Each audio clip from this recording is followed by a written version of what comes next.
Now at 11, we are following breaking news tonight as a man from New York faces charges and is connected to the missing teen out of Coleraine Township. What he's charged with and why police say he's involved with Madison Fields. Plus, a Hamilton police officer now facing assault charges for an incident from September. We'll show you what the charges stem from and what's next. And a Crossroads pastor is now on leave as the church brings in a third-party investigator. We'll tell you what he's accused of and the church's next steps. Thanks for joining us tonight at 11. I am Sean Delancey. Adrian has the night off. We begin tonight with that breaking news. A New York man is now facing federal charges as the search for 16-year-old Madison Fields continues into its second week. WCPO 9 News reporter Jay Shakur shares what investigators are revealing about the arrest and how the Coleraine Township teen is connected. All right, shifting gears here. 9 First Warning meteorologist Mark Stitz now joins us. Mark, it was beautiful outside today. I swear. Hint of spring in the air, I think. Oh, I know. And the scary part is you start getting used to it, and then all of a sudden, before you know it, winter comes back sometimes. Just because back hits you again. That's what we have this weekend, but a little bit more of the good stuff to get through on Saturday. Thanks, Mark. Now to developments out of Butler County as a grand jury indicted a Hamilton police officer for assault. We told you about this first in December when we saw video of this September altercation. Michael Yorty was arrested for an active warrant and brought to the Hamilton Police Department, where he and an officer, Stephen Heffernan, got into an argument. According to court documents, the situation escalated, eventually leading to them tangling together, falling over, and Yorty's head hit cinder blocks in the center of the room. You can see that there, knocking him unconscious. Everything took place within about 90 seconds. Heffernan received a 20-day suspension, lost 6 months of overtime, and was required to go to training and counseling. Charges against Yorty were later dismissed, and now Officer Heffernan has been indicted on 4 counts of assault from the incident and is placed on paid administrative leave. He's scheduled for an arraignment on Tuesday at 8 a.m. And tonight, the Walton community gathered for a search party to help find a man who's been missing since September. The group met in a wooded area near the Walton Kroger, where Scott Dunn was last seen. They believe he's on foot because he does not have a vehicle. Now, we spoke with people who knew him who just want to know he's okay. If you're out there, it's okay. Just find a way to let us know that you're okay. That's all. We will stop looking. We just want to know that you're alive. If you have any information on Scott's whereabouts, please contact police immediately. Across the country, there's now new surveillance video from Nancy Guthrie's neighborhood. The 84-year-old has been missing for nearly a month now. It's unclear if the new video will be able to help find Nancy. It's from a Ring camera 2.5 miles away from her home, right around the time that police believe she was taken. The Guthrie family is offering $1 million for information leading to Nancy's whereabouts. The FBI is now preparing to turn over Nancy's home over to the Guthrie family, which signals the home is no longer considered a crime scene where they could potentially collect evidence. In other news, President Trump is on the road taking a trip to Texas to promote his energy agenda. The president declined to endorse any of the primary candidates in a heated Senate race set for March 3rd there, but still acknowledged the 3 Republicans fighting for the nomination. All 3 were in the crowd. He also highlighted key points from his State of the Union and hinted to his supporters about another term. Here, 1 year. Think of it, 1 year, a little bit more than 1 year now. Time flies, time flies. Maybe we do one more term. Should we do one more term? Do one more term.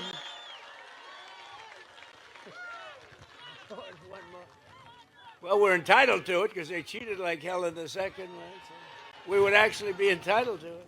It's worth noting there was no evidence of widespread voter fraud in the 2020 election that would have impacted Joe Biden's victory. Well, before the president left for Texas, he made comments about nuclear talks with Iran. There seems to be signs of progress, but no major breakthroughs. The U.S. told embassy staff in Israel they should leave today if they want to get out of the country amid a possible strike on Iran. The USS Gerald Ford carrier strike group arrived in northern Israel today, joining dozens of stealth fighter jets and 9 aerial tankers. Earlier today, President Trump shared that he's not happy with how negotiations are going. I'm not happy with the fact that they're not willing to give us what we have to have. So I'm not thrilled with that. We'll see what happens. We're talking later. We'll have some additional talks today. But no, I'm not happy with the way they're going. The president has not explained why he might order a strike on Iran or what the overall objective is. He also repeated that he prefers diplomacy over military action. And today, former President Bill Clinton testified before the House Oversight Committee about his ties with convicted sex offender Jeffrey Epstein. Yesterday, his wife, former Secretary of State Hillary Clinton, was deposed for 6 hours behind closed doors. No survivor or associate has ever made a public allegation of wrongdoing by either of the Clintons. The House Oversight Committee spoke after the deposition, saying they're not done yet. Both of the Clintons' depositions are recorded and could soon be released. Well, Cincinnatians recognize the war in Ukraine grinding into its 5th year with a candlelight vigil in honor of our sister city Kharkiv in the eastern part of the country. Kharkiv has been the site of devastating fighting and bombing over the course of the war. Our two cities have been linked since 1989, with more than 2,500 people traveling back and forth through exchange programs. Since the Russian invasion in 2022, Cincinnati has served as a lifeline for many in the city, providing aid and hope for those under siege. The future is really what's at stake. If Ukraine falls, what happens to the rest of Europe? What happens to NATO? What happens in China? What happens to Taiwan? So we need to be united. Many there still hope for peace, though few expected the war would last days, much less 4 years and counting. Well, ahead of the 4th Street Bridge demolition, minds behind the project shared what we can expect come Monday. We spoke with Corey Wilson, the project manager. He says the process should take less than 30 minutes as long as there are no disruptions. Wilson shared a reminder that if you're in the secure area, don't go outside, don't let your pets outside, and don't try to walk or drive. Starting at 9:40 Monday morning, they are going to shut down the roads and secure the zone. You can expect the explosion at 10:01 on the dot. Well, still ahead, taking new strides in conservation. We'll show you the latest efforts to protect land for the Little Miami River.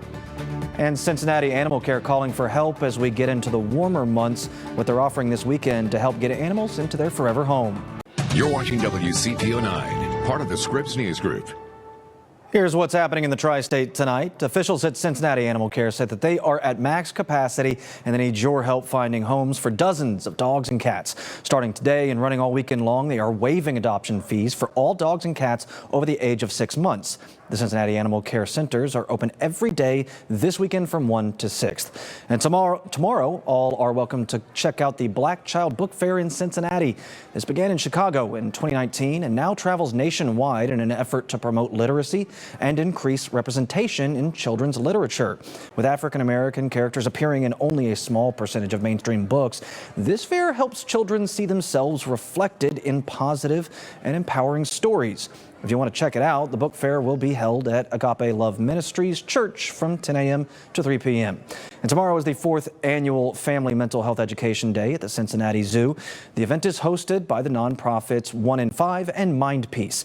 It's a day designed for parents and caregivers of kids and teens living with anxiety or depression. They'll have expert-led sessions helping families navigate difficult conversations.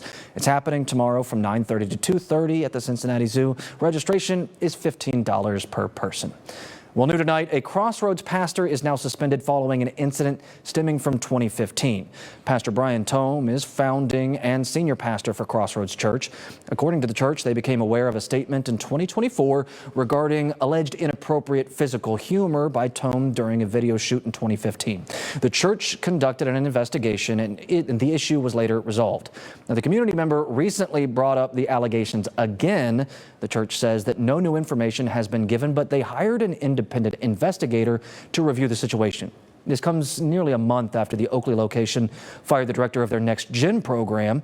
In an email sent to the members of the church, Crossroads says that Joel Fireball was under investigation by police, accused of filming women working out at a gym without their consent. Well, next, the city of Loveland is one step closer to protecting green space along the Little Miami River. The city has secured a state grant that guarantees open spaces are conserved forever. WCPO 9 News reporter Sam Harris-Semowitz shows us what's next for the stretch of nearly 4 acres. Hopefully those folks can get out tomorrow and really enjoy all that. I tell you, Mark, I've been trying for the last several weeks to try and get my wife and my daughter out to a park and just enjoy the outdoors. Looks like tomorrow's our shot for that. Absolutely, because Mother Nature doesn't always cooperate this time of year. So tomorrow, good stuff lands on a Saturday, which for most people is perfect timing. And we may have to hunker down on Sunday again. So if you miss it Saturday, yeah, Sunday's not looking quite as great out. Come on, man. Keep it. I mean, it's like keep it together. 60s, 40s, 30s. All over 50s, the place. Wherever. They're keeping us on edge, just like Miami University. I watched the game. I know you watched the game. They're cranking out nail biter after nail biter. I mean, it's like they're 28-0 going into tonight. The only undefeated team in America. But all the pressure's on. that doesn't tell the whole story. They've played some tight games. They were down 9 with 5.5 minutes to go. This was unbelievable. We got that next in sports. All right, nice tomorrow. Absolutely. You can find me out there at a park tomorrow with my wife and my daughter. I hope so. Don't know where we're going just yet, but we're going to figure it out. Heading back Sunday? Soak up every ray. We will see on that one, depending on what the weather is. Thanks so much for joining us for WCPO at 9 News at 11 this Friday night. We're always on at WCPO.com, wherever you stream your favorite shows. Take it easy, everybody.